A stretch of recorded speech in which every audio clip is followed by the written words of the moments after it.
न लेकर 14-15 तारीख में सरकार यह स्कीम लेकर आई। लगातार युवाओं में जोश, रोष और आक्रोश, तोड़फोड़ भी हुई, आगजनी भी हुई, लेकिन हर आदमी की तरफ एक ही चीज गई, भाई बिना कोई तोड़फोड़ करे विरोध प्रदर्शन करना सबका है, कर सकता है। तो उस दिन के बाद सवाल सीधा यू है कि जो बयान आए, चाहे जनरल की बात हो, जर्नल की बात हो, अपनी सरकार की बात, जो प्रदर्शन में दिख गया, चेहरा दिख गया, वो अग्निवीर नहीं बन सकता। सीधी सीधी बात यह थी कि जो विरोध प्रदर्शन करेगा वो फर्म नहीं कर सकता। तो सरकार का यू बयान आया, यानी युवा की आवाज दबाई दी और युवा बाहर नहीं निकल रहे। क्या मानो? सबसे पहले तो आप सभी पत्रकार साथियों को मैं धन्यवाद देना चाहता हूँ, क्योंकि इतनी ताकत, इतनी पावर, सच्चाई तो ये है किसी पंचायती ने, किसी संगठन ने भी नहीं लगाई जितनी ताकत आप सभी साथी लगा रहे हो। आप सभी साथियों को इस चीज के लिए भाई हाथ जोड़ कर धन्यवाद है। दूसरी बात ये है, जितनी जो भी गोदी मीडिया, बड़े चैनल हैं, वे सब इन चीजों को कवरेज नहीं करते। आप एक किसान पुत्र होने के नाते, एक लोकल मीडिया होने के नाते, आप सबके चैनल के माध्यम से आज एक बात बताना चाहता हूँ। मारे बच्चे, मारे भाई, चाहे उनके 100 सब्सक्राइब हो, चाहे उनका छोटा चैनल हो, चाहे उनका बड़ा चैनल हो, अपने बच्चों को, अपने भाइयों को सबसे ज्यादा तो भाई इज्जत दो, इनका मान सम्मान करो। अपनी जेब में तेल लगा के आगे पीछे घूमने लग रहे हैं, आंदोलन फैल हो या आंदोलन पास हो, इन बेचारा ना तो नौकरी लागना, ना इन्हें कुछ मिलना, ये थारे लिए सेवा कर रहे हैं। अब बात आती मुद्दे की, जो आपने कहा कि जो नौजवान साथी थे वो शहरों में दिखाई दिए, उसमें आगजनी हुई, तोड़ फोड़ हुई या कुछ भी हुआ, ऐसा है। ये जो विरोध था तोड़ को लेके या अग्निपथ को लेके, जितने युवा सब समझ चुके हैं कि ये चीज, ये जो नया कानून लेके आई हमारे लिए खतरनाक है। लेकिन दुख इस बात का है, आजकल के जो युवा हैं वे उस टाइम जोश में, आक्रोश में आके उन्होंने तोड़फोड़ की या उन्होंने जो कुछ भी किया, जब सरकार ने उनको चेताया है, सरकार ने उनको डराया, सरकार की छोटी सी धमकी से वे चुप हो गया, अपने घरों में बैठ गए। मैं उन सभी छोटे मोटे, छोटे बड़े, जितने जो भी मेरे साथी, मेरे भाई, उन सब से एक बात पूछना चाहता हूँ। यह जो लड़ाई लड़ रहे हैं, इस आंदोलन को लड़ रहे हैं, इस आंदोलन को लड़ने से ना तो हर्ष छिकारा को कोई फायदा होना, ना इन पत्रकार साथियों को कोई फायदा होना, ना किसी खाप के बुजुर्गों को कोई फायदा होना, क्योंकि हमारी नौकरी की उम्र नहीं है, नौकरी की उम्र आप लोगों की। और आप लोग बताते हुए भी शर्म आती है मुझे, मैंने कम से कम 50 वीडियो देख ली। दब के हमारे बच्चे हरिद्वार नहाने के लिए जा रहे हैं, दब के हमारे बच्चे वहां पे लड़ाई झगड़े कर रहे, जिनकी वीडियो आने लग रही, वहां आप लोगों को केस लगते, वो केस तो जायज है। और जो केस आप अपने हकों के लिए लड़वा सकते थे, वो आपके लिए नाजायज है। मतलब हरियाणा के अंदर इतने बुजदिल इंसान हो गए क्या, इतने बुजदिल युवा हो गए। मैं आप सभी साथियों से एक बात पूछना चाहता हूं, जब आप देश सेवा करने जाते हो, वहां गोलियां चलती, गोलियों का सामना करना पड़ता है। यहां आप छोटे मोटे केस से डर के वहां देश सेवा आप लोग कैसे कर लेते? मुझे तो लगता नहीं भैया आप लोग देश सेवा कर लेते। आपके बुजुर्ग, जो खाप पंचायत हुई लिजवाना गांव के अंदर, आगे से पीछे तक हम देख रहे थे, सिर्फ सफेद कपड़े वाले हमारे बुजुर्ग दिखाई दे रहे थे। या हमारे नौजवानों की अगर बात करें तो नौजवान या तो पत्रकार साथी दिखाई दे रहे थे, या 10-20 जो हमारे वर्ग के भाई हैं वे साथी दिखाई दे रहे थे। ये हमारे देश का दुर्भाग्य है। आप एक अच्छाई और सच्चाई के रास्ते पर जब चलते हो, सोशल मीडिया पे जब लाइव आते हो या सोशल मीडिया पे वीडियो देखते हो, वहां अच्छी अच्छी कमेंट करते हो, आपके साथ है, आपके साथ है, वो साथ जमीनी स्तर पे तो कहीं दिखाई नहीं देता भाई। इस कानून से मैं आप सभी साथियों से एक बात पूछना चाहता हूं, हमारे को क्या फायदा होगा? कुछ भी नहीं। सरकार इतनी डरी हुई है, सरकार पिछले एक हफ्ते में 250 बैठक कर चुकी है, 250 बैठक कर चुकी है कंटिन्यू। पिछले 500 घंटे से अलग अलग जगह अलग अलग मीटिंगें चल रही हैं इसी तोड़ को लेके। सुप्रीम कोर्ट ने सख्त आदेश दे दिए हैं कि जो ये नया कानून आप लेके आए हो, इसकी जांच होगी पहले। आप ऐसे कैसे किसी भी कानून को पास कर सकते हो या लागू कर सकते हो? सुप्रीम कोर्ट आपके हक में, पत्रकार साथी आपके हक में, आपके बुजुर्ग आपके हक में, फिर भी आप लड़ाई नहीं लड़ रहे। ये मेरे हरियाणा का एक मत, मुझे शर्म आती बताते हुए भाई। हमारे हरियाणा के अंदर इतने संगठन, इतने ताकतवर, इतनी खापे, इतने अच्छे अच्छे इंसान हैं, फिर भी हमारे को हमारी एकता देखने को नहीं मिली। हम अब पंचायत के अंदर थे, वहां भी हमने देखा बहुत ही अच्छी पंचायत लजवाना गांव की। पहले तो मैं उस सरदारी को सैल्यूट करता हूं, आप लोगों ने इतना अच्छा खाने का, पीने का, बैठने का प्रबंध कर रखा था, सबको इतना मान सम्मान दिया, हमारे जैसे बच्चों को भी बोलने का मौका दिया। आप सभी का दिल की गहराई से धन्यवाद। लेकिन दुख एक बात का है, जब आप मुद्दे की बात पे करते हो, जो भी संगठनों के आदमी प्रधान, वे सिर्फ उस मुद्दे से आप लोगों को दूर ले जाके अपनी बातें रखने लग जाते। मैंने ये किया, मैंने वो किया, हमारे संगठन ने ये किया। मैं ये कहना चाहता हूं, मुद्दे के टाइम पे मुद्दे की बातें ही अच्छी लगती है। हम इकट्ठे हुए थे बच्चों के लिए, हम इकट्ठे हुए थे अग्निपथ को लिए लेके। हमने पैदल यात्रा इसलिए शुरू करी थी, अपने घरों से बच्चे निकले, बच्चों का डर दूर हो। लेकिन बच्चों का डर कहां दूर हो, कहीं भी नहीं। और आपके चैनल के माध्यम से सभी साथियों को एक बात और भी बताना चाहता हूं, ये मेरे तरफ से विचार है। पंचायत के अंदर शांतिपूर्वक तरीके से पंचायत की जो समाप्ति हुई वो इस चीज को लेके हुई है कि दोनों बच्चों को श्रद्धांजलि देनी थी। श्रद्धांजलि के साथ साथ सभी से एक उम्मीद करनी थी, तोड़ फोड़ ना करे। आप लोगों का जो आंदोलन है, जिस भी तरीके से नौजवान साथी जारी रखेंगे, आपके बुजुर्ग आपके साथ हैं। लेकिन नौजवान साथी बाहर तो निकले, अपने ही कुछ साथी सापला, आपको पता होगा, धरने पे बैठे हुए हैं। क्या कोई साथी उनको कवरेज कर रहा? क्या कोई साथी उनको दिखा रहा? अगर कोई दिखा रहा तो मैं उन सभी साथियों को बता देना चाहता हूं, वे भी आप लोगों के लिए लड़ रहे हैं। आपके भाई अपना घर छोड़ के बाहर निकले थे तो शाम से चल के आज भी वही बैठे, उन्होंने कसम खाई थी, हम जब तक घर नहीं जाएंगे, जब तक तोड़ वापिस नहीं होगा। एक छोटी सी डिमांड सरकार को, मोदी साहब को, खट्टर साहब को, अगर आप ये चाहते हो कि हम अग्निपथ लागू करेंगे, हम आपका स्वागत करते हैं। लेकिन हमारी भी छोटी छोटी जो डिमांडें हैं, वैसे तो मेरे साथी, मेरे भाई अपने घरों में बैठ के, लेकिन आप अपने घरों में बैठ के आवाज तो उठा सकते हो, घर से तो आंदोलन लड़ सकते हो। ये दो चीजें तो मान लो, आपके लिए जीवन में हो सकता फायदा हो जाए। पत्रकार साथियों से भी ये उम्मीद है, ये जो दो चीजें आप लोगों को बताने जा रहा हूं, इसको ज्यादा से ज्यादा दिखाया जाए। मांग नंबर 1, अग्निपथ जो 4 साल के लिए आप लेकर आ रहे हो, हम उसका स्वागत करते हैं। आपका दुनिया समर्थन भी करेगी, सिर्फ एक बदलाव करते हैं, 18 से 21 साल के जो बच्चे हैं उनको तो आप परमानेंट जॉब पे रखो। 25 से 40 साल जिन बच्चों की उम्र जो ओवर एज हो चुके हैं, 4 साल के नाम के उनको रख लो। जिनकी उम्र जा चुकी है 25 से 40 साल जिनकी उम्र है, जो बेरोजगार हैं, वे कहां जाएंगे? आप उनको 4 साल के नाम के रख लो, और उसके बाद जो भी आपने 25% आदमियों को पक्का करना है वो उनके अंदर से कर दो। और 18 से जो 21 साल की उम्र है, उन बच्चों को आप परमानेंट फौजी लो। इससे दूसरी जो अपनी डिमांड है, जो ये मेरी खुद की अपनी सोच है, व्यक्तिगत राय बता रहा हूं, आप लोगों को अच्छा लगता है तो इस चीज को शेयर करके आगे बढ़ा सकते हो।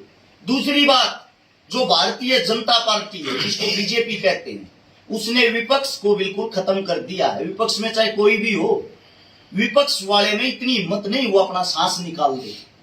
लेकिन भाई हम आजाद हैं, हम फ्रीडम फाइटर हैं। आप सभी साथियों से मैं एक बात कहना चाहता हूं, आप तो कम से कम जो सरकार गलत करी उसका विरोध करो। विपक्ष आप ही हो, कोई और नहीं है। एक मेरी ये आप सबसे विनती है, जितने भी भारतीय जनता पार्टी के कार्यकर्ता, इनके साथ जुड़े हुए इंसान, जब तक आपका अग्निपथ वापिस नहीं होता है, आप उस इंसानों का विरोध करें अपने घर में बैठ के। ना तो उनको कोई अपने घर में घुसने देगा, ना उनको कोई अपने गांव में घुसने देगा, ना उनको कोई अपने पास बैठाएगा, ना आप उनके पास जाओगे। हम भी देखते हैं ये आपके पास कैसे वोट मांगने आते हैं, आपके पास किस हक से भाईचारा रखने के लिए आते हैं। खट्टर साहब ने कहा कि 4 साल बाद गारंटीड नौकरी देवांगे। आप समझदार पत्रकार साथी हो मेरे, मैं आपको फॉलो भी करता हूं। मैं आपसे एक बात पूछना चाहता हूं भ्राता श्री, 4 साल के बाद खट्टर साहब की गारंटी कौन लेगा? कौन मोड़ मार के देगा कि दोबारा सीएम बनेगा? उनका कार्यकाल 2024 तक का है। अगर उसके बाद वो सीएम नहीं बने, क्या इस बात को लिख के दे सकते हैं? ये तो पहले भी आपके सामने है। एक बार चौटाला सरकार ने हरियाणा पुलिस में जब जवान लिए थे, जिस वक्त हुड्डा सरकार आई, सबसे पहले उन पर गाज गिरी, उनको बाहर निकाल दिया। फिर हुड्डा सरकार ने जो अब हरियाणा पुलिस में लिए थे, अब भारतीय जनता पार्टी की जो सरकार आई है उनको बाहर निकालने लग रही है, और निकाल भी दिया। अब आगे आने वाली जरूरी थोड़ी यही सरकार है, क्या पता कोई और सरकार आ जाए। कोई और सरकार जब आएगी, इन अग्निवीरों को बाहर निकाल दिया और ये बोल दिया जिन्होंने आपको लिख के दिया था वही नौकरी देंगे, उन्हीं के पास चले जाओ। फिर क्या करेंगे ये साथी? फिर भी आंदोलन करेंगे रोडा पे आकर। हम ये चाहते हैं कम से कम अपनी भूड, अपनी बेइज्जती कराने से पहले पहले ही आंदोलन कर लो। तो एक और नहीं, जब शुरुआत में यू जो तोड़ है आया था और इसकी पोस्ट भी वायरल होने लग रही थी, तो कुछ साथियों ने पोस्ट डाल डाल के हमारे को बदनाम करने की भी बड़ी कोशिश करी है। कड़ा गए सोनू दलाल और सोनू वाली और भाई मैं क्यों नहीं दिखाते हैं, युवा साथियां साथ क्यों नहीं देते। लेकिन युवा साथी बिल्कुल भी मैंने वो नहीं है। पत्रकार तो रोडबाज भी हैं, लेकिन युवा साथियां तो आना चाहिए, वो पोस्ट गिरने वाले भी आने चाहिए ना। सच्चाई तो ये है, मैं आप सभी भाइयों को एक चीज के लिए सैल्यूट करता हूँ भाई, क्योंकि आप लोगों को सैल्यूट इसलिए करता हूँ, आपके पास भी दबाव आता होगा, जैसे मेरे पास हमारे को भी धमकियां मिलती है, आपको भी गालियां मिलती है, हमारे को भी मिलती है, फिर भी आप निडर होकर डटे हुए हो। आपको ये भी पता है इसका अंजाम क्या होगा। अगर ये आंदोलन सफल हो गया तो हो सकता है आपको दो चार आदमी वाहवाही दे दे। अगर ये आंदोलन असफल हो गया, वही आदमी आपको गालियां भी देंगे, वही आदमी आपका विरोध भी करेंगे और साथ में आपको टैग भी करेंगे कि अब कहां चला गया पत्रकार साहब। लेकिन फिर भी आप बिना झुके बिना डरे इतने अच्छे तरीके से अपने हरियाणा की जो आपने आवाज बुलंद की, अपने युवाओं की आवाज बुलंद की है, अपने खाप पंचायतों के सरदारों की आवाज बुलंद की है, भाई साहब ये करना कोई छोटा काम नहीं है। आप सरकार के भी दुश्मन हो, आप पक्ष के भी दुश्मन हो, आप विपक्ष के भी दुश्मन हो, और फिर भी आप काम करते हो। आपकी सोच को सैल्यूट है। जिस तरीके से युवा आज घर में बैठे हैं, तो सरकार ने दबा दिए हुए हैं, सरकार ने वैकेंसी भी निकाल दी, उसका 4 महीने के अंदर अंदर ज्वाइनिंग भी हो जाएगी, तो यू लागू हो गया अगली बात। फिर किस तरीके का मतलब विरोध अपने आप रुकेगा फिर, तो अगर ज्वाइनिंग होगी तो। देखो बड़ी चीज ये है, आपकी बात जायज है, बच्चे फार्म भर भी रहे हैं, हम इस चीज का ये भी नहीं कहते किसी को कि हम किसी को रोकेंगे भैया फार्म ना भरो, क्योंकि नौकरियां पहले ही बहुत कम है। लेकिन मैं उन साथियों से एक बात पूछना चाहता हूँ, जिस गंद में आप कूद रहे हो, 4 साल के बाद आपको लात मार के जब बाहर निकाल लेंगे, उस वक्त आपके पास रास्ता क्या होगा?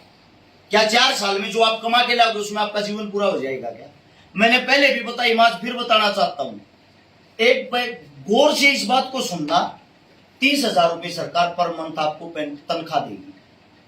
कैश 21,000, कैश 21,000, 9,000 रुपये कटेंगे, 10 मान लो 10 कटेंगे, 20,000 बच गए। 20,000 में गए दलाल भाई, आपको भी पता है 10,000 रुपए पर्सनल आदमी का खर्चा हो जाए महीने में, नौकरी लगने के बाद 100 भी बढ़ जाए, 10,000 का खर्चा परिवार का भी हो जाए। उसकी जेब में 1 रुपये बच्चे, वे 10 जो कटल ना करें।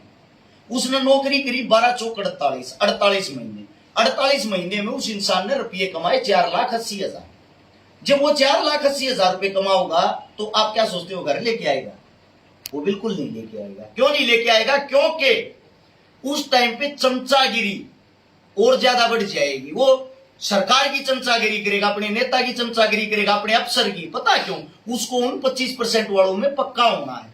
पक्का होने के लिए वो रिश्वत देगा, पक्का होने के लिए वो उनका चमचा बनेगा, वो देश का सिपाही नहीं बनेगा। जो 75% घर आओगे, कहीं ना कहीं एक चीज पक्की होगी, जो 75 घर आएंगे समाज में ताने दिए जाओगे कि तेरे अंदर काबिलियत नहीं थी, तू 25 में जाओ है, तो फौजी नहीं कहूंगा। ये 100% बात है, उनको ताने मिलेंगे। इतना अच्छा होता तो तू तेरी गिनती 25% में होती। और ये बात सत्यता, ये बात उनको फेस भी करनी पड़ेगी, उनको उस टाइम पे फील भी होगी। लेकिन उनके पास उस टाइम कोई ऑप्शन नहीं होगा। फिर आप जैसे हमारे जैसे पता है क्या कहेंगे? तुम्हारे लिए लड़ रहे थे तब कहां थे भाई? तब तो तुम चूड़िया पहन के अपने घरों में बैठ गई। कई कोचिंग सेंटर भी ऐसे जिन्होंने इतना दबाव डाल दिया है, जो सरकार के साथ डायरेक्ट संबंध बनाते हैं, सरकार की थाली में खाते हैं। उनका सिर्फ यही काम है, वो लोगों को, बच्चों को, युवा बच्चों को बहलाते फुसलाते हैं, बेटा 4 साल की कर लो, या भी नहीं मिलेगी फिर कड़ा जाओगे। ये लोगों की सोच है, छोटी मानसिकता। आप सभी साथियों को बता दूं, भारत देश के अंदर 1 करोड़ सरकारी पद खाली है। जो 1 करोड़ सरकारी पद खाली हैं, उनके लिए आप लोग हर साल फार्म भरते हो। आपके फार्मों से ही जो भर्तियां कैंसिल कर देते हैं, ये भर्ती आएगी नहीं, फार्म भर दिया फिर उसमें कैंसिल करते हैं। लेकिन जो फार्म का पैसा लगता है, जो फीस कटती है, उससे सरकार हर साल 1,300 करोड़ रुपए कमाती है, 1,300 करोड़। इतने रुपए में उन लोगों को रोजगार भी दे सकती, तनख्वाह भी। और जो 1 करोड़ पद है, ये भी मैं आप सभी साथियों को बता दूं, गारंटी देता हूं, जब 2023 आएगा, ये पता लग जाएगा चुनाव का 1 साल रहेगा, धड़ाधड़ भर्तियां निकलेंगी, धड़ाधड़। क्योंकि वे सिर्फ ये दिखाना चाहते हैं पीछे के 4 साल के कार्यकाल को लोग भूल जाए, और ये जो लॉलीपॉप है इसको याद रखें। कम से कम अब तो आंखें खोल लो मेरे साथियों, मेरे भाइयों, यह लड़ाई हिंदुस्तान की है, खाली एक अग्निपथ की नहीं है।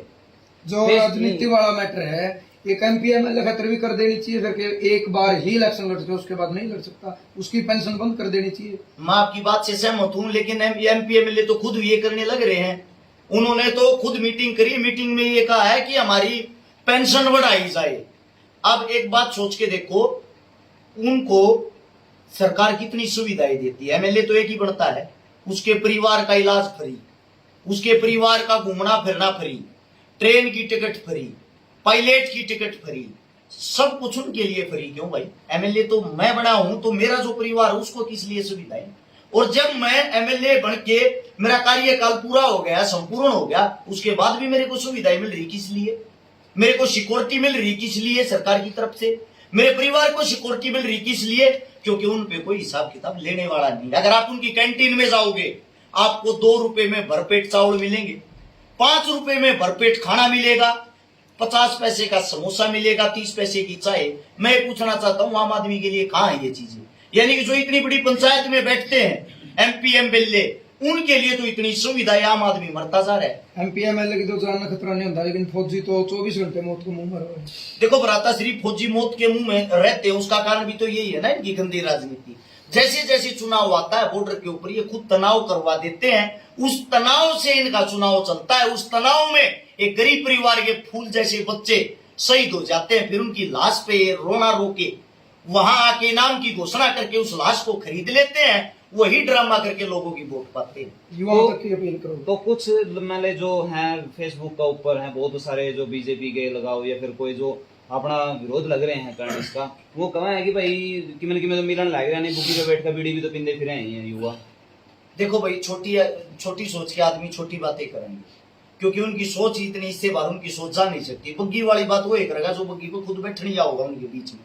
और युवा साथियों के लिए यही संदेश है भाई, आप घर से बाहर नहीं निकल रहे, आप कहीं भी अपने लिए कुछ नहीं कर पा रहे, अरे कम से कम घर बैठ कर भगवान ने आपको सोशल मीडिया दी है, भगवान ने आपको मुखबर दिया है। ये जो भाजपा पार्टी आपके घर घर पहुंच रही है, आपकी जेब में जो फोन डालते हो ना, ये फोन इन्होंने इसीलिए सस्ते करे थे आपकी जेब तक फोन पहुंच जाए, फिर इन्होंने इसीलिए फ्री नेट किया आपकी जेब तक जो आपका भारतीय जनता पार्टी उसका प्रचार पहुंच जाए, उसका प्रचार करने के लिए आपकी जेब में फोन दे दिए। अब सोशल मीडिया पे लोगों ने अपना कब्जा कर लिया है। कम से कम आपके पास भी एक ऑप्शन है, उस चीज का फायदा उठाएं। आप भी अपनी आवाज, अपनी बात रख सकते हो, अपनी चीजें बुलंद कर सकते हो। अरे कम से कम इस सोशल मीडिया पे तो बोलना शुरू कर लो। आज एक रस शिकारा आप लोगों को बोल के बता रहा है, मेरे साथ में बैठे 20 पत्रकार साथी मेरे को कवर कर रहे हैं।